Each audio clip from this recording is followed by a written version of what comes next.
Hi everyone, welcome back. As I promised after the 10K Batay Yisroel dating event, where so many questions came in and I just did not have the time to answer everyone. So here it is. I'll be answering some more questions. Now before I begin, I want to just say two things. First of all, I'm answering these questions in no particular order. It's just as they came in, I wrote them down. The second thing, and this is really important, is that I'm answering these questions on a very basic level. I do not know the context behind these questions or the particular situation. So if you have a question, if you're involved in something right now and you need guidance, please reach out to a mentor, a coach, a rabbi, a rebbitzin, or somebody that you can speak to, because like I said, I'm just answering these questions very basic level. Okay, so here goes. And I'll be looking down just to read the questions. Okay, question one. How does one know they are ready to date? Okay, this is a great question because I'm a big believer, as everybody knows, in not pressuring people to date when they don't feel ready. So it really doesn't matter how old you are. You need to feel ready. And how do you know? Well, you first need to answer the question, why do I want to get married? What does marriage mean to me? Once you can answer that question and you really have an understanding of what marriage is and what it means to you in particular and the reasons that you specifically want to get married, if you can answer those questions, you're probably ready. But if you're still, having doubts, you're not sure, speak to somebody. Okay, question two. What does connection mean? I love that because I'm always using that word connection. And in the context of dating, what I mean when I say connection is usually an emotional connection. That means that there's a bond that's tying the two of you together where you're able to be yourself, you're able to open up, you're able to share, and it's sort of a tie that the two of you have that connects the two of you. And this leads me into the next question of what does vulnerable mean? Because that's also something that I'm always saying. So again, vulnerable in the context of dating is an emotional connection. Now, you know what the word connection means. So this usually means that you're able to share parts of you that deal with emotions, and it could be happy emotions, it could be sad emotions, it could be fearful emotions, it could be any type of emotion. But if you're able to open up and share the parts of yourself that usually you would only share with a good friend, or maybe you never shared it with anybody, if you're able to do that, if you're able to get vulnerable with somebody, you're able to build that connection, that usually means that you're ready to take it to the next level with that person. Now, if you skip these steps and there is no emotional connection, or you're not able to get vulnerable, that could be a problem later on. So you want to make sure that you don't skip this step. It's important to first make sense in your head. It has to make sense on paper. Then you have to make sure that there's some sort of something pulling you towards that person, and that usually deals with emotions, that usually deals with the heart. So I hope I answered both of those questions in one. Okay, question number 3. Shatchanim tend to have their own agenda. How to deal with pushy shatchanim. So I love this question. Basically, what I want to say is that there are so many shatchanim out there. And if there's a shatchan that you just don't connect with, or you don't like their style, or they're being too pushy, or they're criticizing you, or they're not making you feel good, don't work with them. Work with another shatchan. Remember, Hashem can bring about your salvation. That Hashem can bring your shidduch and your zivug from anybody. So as long as you're doing hishtadlus, on a basic level, you don't have to work with shatchanim that you don't feel good with. Okay, question 4. I think it's question 4. Okay, should I continue past second or third date if I have no real reason to say no, but no reason to say yes? So here's the deal with this, and this is such a powerful question.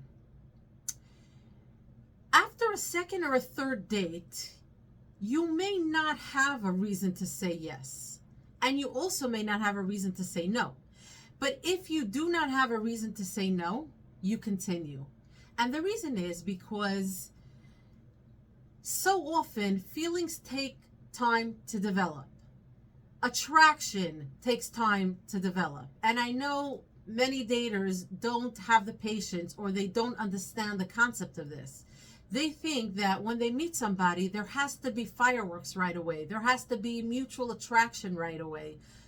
But it doesn't work that way. So when you say there's no reason to say no, then yes, you should continue. And that could lead me into another question of what are some reasons to say no. So this was another question of like deal breakers and red flags. So I guess I'll tie that in right now. So I'll say some red flags, some deal breakers, but I want you to understand that it's not limited to this list, because this is just what I believe are red flags and deal breakers that should be for everybody. But most people have their own list of deal breakers. And again, if you have specific things that you're not sure of, speak to somebody. But some types of red flags would be if somebody has anger management issues, if somebody's a narcissist, if somebody has any sort of addiction, if you're very much on different hashkafic levels, if they're controlling, if they're stingy, if they, are extremely jealous, like to the extreme, if they, only want to be, if they only want you to be friends with them, if they like sort of cut you off from your family, from your friends, these are all things that definitely you should look further into, because this could be something that could be very dangerous in a relationship. Another thing is if the person only wants a physical relationship, if there's no emotional connection, if they just show you that they're not interested in you as a person, they don't want to build a relationship, they just want physical stuff, that to me is a deal breaker. Okay, next question. I lost track of what number we're on, so I'll just say next question. How to make things progress. Okay, this is a great question. Remember before I spoke about being vulnerable? So this is important. This is how you get to the next step. And how do you do that? By sharing. You have to be able to open up. And there's levels to this. Each date can progress deeper and deeper. But if you feel like either you're afraid to share with them, or they don't make you feel safe enough, if they're not reacting to you with empathy or with curiosity, that's something for you to think about. But you need to do your part and really try to open up and share the parts of yourself that you feel are important for that person to know. And if there's anything that you feel like you can't talk to them about, again, you should ask yourself, why? Is it because they're not being receptive to me? Are they making me feel unsafe in any way? These are all questions to ask yourself. So that's one way of getting, of letting things progress. Another way is complimenting. Compliment each other. And again, when you're first starting to date, you may not want to compliment about physical aspect of the person, but there's so many things you can compliment on. For example, you can compliment the person's personality. You can compliment things that the person says and does. There's a lot of different types of compliments. You can call the person by their name. This is a step that a lot of people skip, but it really bonds the people.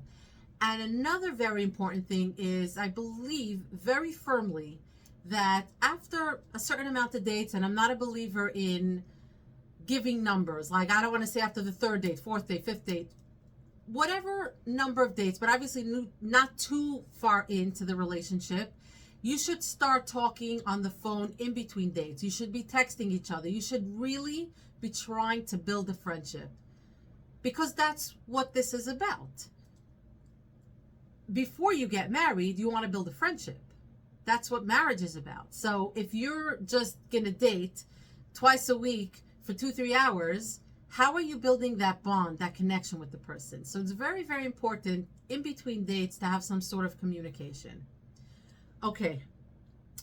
What to do for an unhealthy infatuation? Okay, so this is a deep question.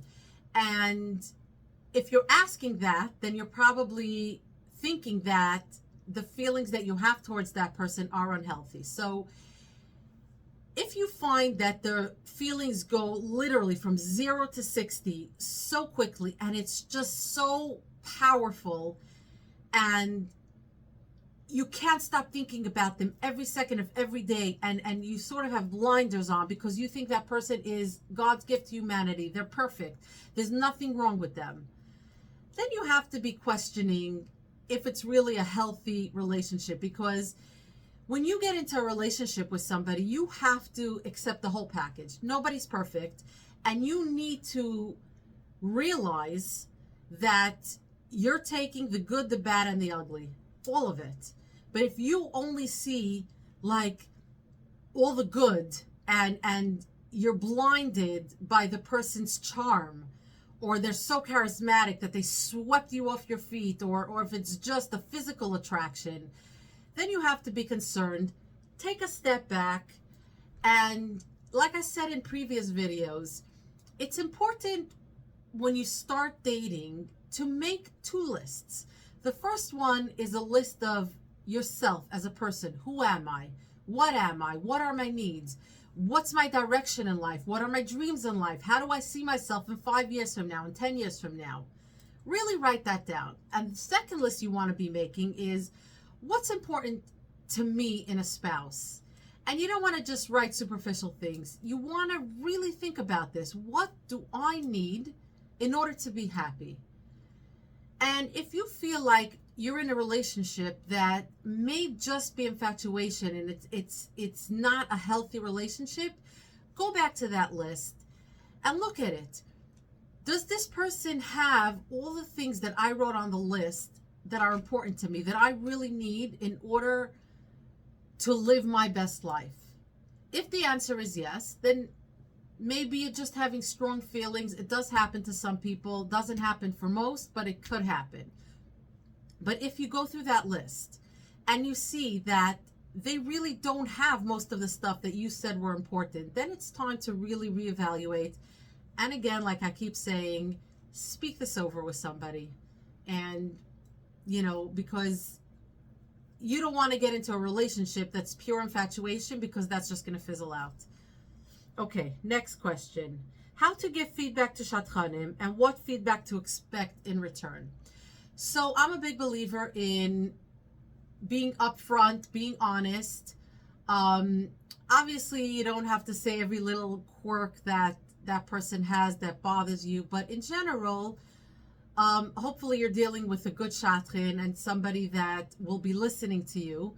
But yeah, tell them in general how you're feeling, how it's going, if you have any concerns, and specifically tell them what you want them to share with the other side, with the boy or the guy or the woman, and what are some things that you just want her to know. That I think is important. Okay, how to not make a date feel like preparing for an interview. I think this question came because I had said that I'm a big believer in preparation, and I still believe in that. It doesn't have to be like an interview. You're not firing off questions at a person. That is never something to do on a date. You never want to just ask question after question after question. When I say prepare, what I mean is a lot of times people go blank. When they're in a stressful situation, or when they're put under the gun and they have to start thinking of things. So I believe that if you prepare, let's say, stories that happen to you in camp, in school, or current event stories, anything, you prepare a list and you read it before the date. When you're on the date, you'll tend to remember at least some of it, as opposed to if you don't prepare, your mind will totally go blank. But I don't believe it should be like an interview. Dating should not be an interview. It should be a conversation. The person tells you stuff, you listen, active listening. and ask them questions on it, and it should be sort of a back and forth. It should not be just firing off questions, but I really still believe that you should be prepared. Think about things that happened to you in your childhood, anything, and write it down. Keep a running list. I do believe in that. Okay, bio. Should it be on resume or separate? So this really is a matter of preference. I personally, as a shadchan, I like it when it's on the resume, but everybody has their own preference. Do what you want. But having said that, I do believe that everybody should have some sort of bio. The resumes are so basic. All it says is your family, your name, your age, your height, your profession, things like that. But for some daters, like let's say it says what school they went to. Very often it doesn't really project the type of person that you are. You want to let people know about yourself, and it just has to be a few short lines. A few short lines about who you are, what you're looking for, just describing yourself. And don't, try not to make it sound like a cliche. Really write what's unique to you. How to make sure not to overshare. Okay. I don't really understand this question, but I'll try to answer it as best as I can. I don't believe that there's such a thing as oversharing in dating. I don't believe so. What I do believe is that maybe too early on you can overshare. Obviously, you're not going to bombard somebody with all your personal history and everything about you on the first date. That makes no sense. But as the dating progresses, you want to be able to share everything with them. And if you feel, and again, this goes back to what I said before, for any reason you feel unsafe or you feel like you're not able to share, then you have to evaluate why. But as the dating progresses and it's getting more serious, I don't believe there's anything as oversharing. Okay, how do you deal with insensitive comments like, why are you still single? In today's day and age, honestly, I can't even believe that people still ask these type of insensitive questions. But if they do, there's different ways of handling it. First of all, you could just ignore it. You could just stare them down. You can respond something like, why are you still single if they're single? Or why are you married? Or, you can say, if you want to just answer seriously, you can say, Hashem will send me my zivug whenever Hashem feels it's my time. However you feel you want to answer that. But please, people out there, whoever's listening to this, don't ask somebody that question. That really is insensitive. What do you do when you know the guy or the girl are not for you, but getting pressure to continue? Okay. So, like I'll repeat a million times, I am a big believer in never pressuring anybody to do anything. Not to start dating, not to continue dating, not to get engaged. Having said that, sometimes a person may have some sort of fear that is stopping them from pursuing or continuing a relationship that really could be good for them. So in this case, I really believe that it's important to speak to an objective person, somebody with experience that can really go through it with you to figure out if the reasons you don't want to continue are legitimate, if they're good reasons or not. If you really have good reasons not to continue, but your parents or the shadchan is pressuring you, stand up for yourself. I feel like all of you should be empowered to really stand up for yourself. It's your life. You're the one marrying this person. So if you really genuinely believe that that person is not for you and you have good reasons and you spoke it over with a rabbi, a mentor, a coach, or somebody, and they agree with you, then just stand up for yourself and say, I'm not continuing. But just make sure that your reasons are good reasons. How do you know when date ready to end? Everybody has their own thing, but if you feel like you're just feeling drained already and it feels like it's dragging, now this doesn't mean that that person is not for you. I want to emphasize this very, very strongly. Just because the date is dragging and it feels like I had enough already or I'm getting tired does not mean that person is not for you, because dating does take energy, and it could be that you're genuinely tired and it just is dragging. So, if you feel that it's like you had enough, you could say something like, "Oh, I'm having such a great time. I didn't realize what time it is. It's getting late. I have an early start tomorrow. Maybe we should head home." Something like that. But it's normal for the day to start dragging after a couple of hours. So that doesn't mean that that person is not for you. Okay, how should one respond when a guy or a girl share vulnerable information like mental health or physical condition? This is a great question. And let me flip it back to you. How would you want somebody to respond to you if you shared something like that? Most people want the other person to show curiosity or empathy and really show interest in what that person is saying.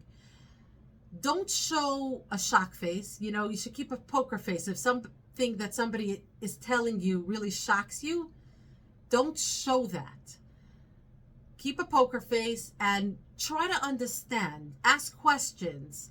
And if it's something that you just don't have any questions, but you want to show that you care about what the other person is saying. But again, if it's a little shocking, try not to show it on your face.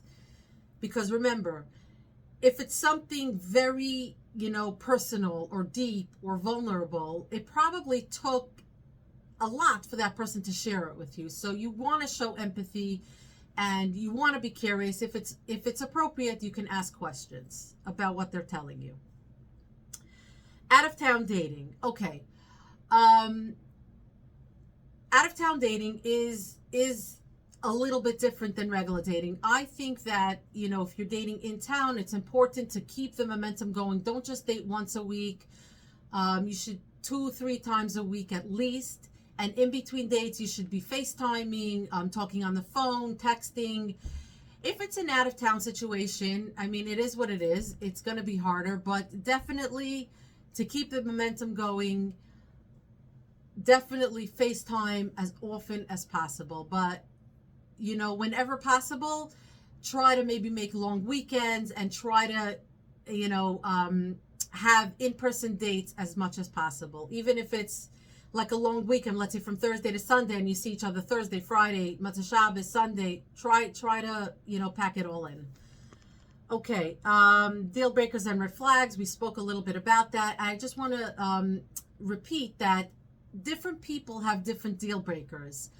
But it's important to have a list before you start dating. Like this, you're not blinded by a person's charisma when there really are deal breakers and red flags, but you're ignoring them because you like the person, or they're treating you and their personality is overshadowing the stuff that you have to be concerned about. So really, really, when you're dating, it's important to look at the whole person and the whole package and not be blinded by money, by looks, by charm. Those are all nice, but you have to look at the entire person. Okay, 4th date. It's the boy's responsibility to bring up topics, but I feel like there are some topics that I want to bring up. I don't understand this at all. I don't even know where this came from. I heard that some seminaries teach that. I believe it's both, the guy and the woman's responsibility to contribute equally to the conversation. You can both bring up topics. You can both, talk about things. And it really has to be a balance. It should be, try to be 50-50 in the conversation, but at least 60-40 or something like that. It can't be one-sided. It can't be just one person doing most of the heavy lifting in the conversation. Again, I'm people might think differently, but that's just my opinion. Okay. And the last question, and this is huge, is again, and I get this all the time, how do I just relax and have emunah and believe if I feel like it's so difficult, I've been dating for so many years and things are not happening. So I spoke a little bit about this in the other event, but Emunah is like a muscle. Just like, to strengthen muscles, you have to keep exercising them. It's the same thing with Emunah. Every day you should learn from either a book on Emunah, listen to speeches, go to shiurim, really exercise that muscle. And the more you do it, the better your Emunah will get. And I wanna just end with this thought that I wanted to say it in the previous event, but I forgot. We all know, we've heard this so many times, that kasha zivuga shel adam kekriyas yamsuf, that a person's zivug is hard to find, just like it was hard to do kriyas yamsuf. And think about it. Was kriyas yamsuf hard for Hashem? No, Hashem could do everything. Is it hard for Hashem to match people together? No, this is what Hashem is busy with day and night. Hashem is matching people. So what does that mean? It means that if we think that it's on us, if we put it on us, that it's our job and our achrayas to find our own match, then yes, it's as difficult as splitting the sea, because it's not humanly possible for us to split the sea. But if we really believe that it's from Hashem, and Hashem is going to help us find our zivug, then it's not hard. It's only hard if we think it's on us. I want to bless and bench all of you that you should meet your true zivug, bikarov, quickly and easily. Take care and good night.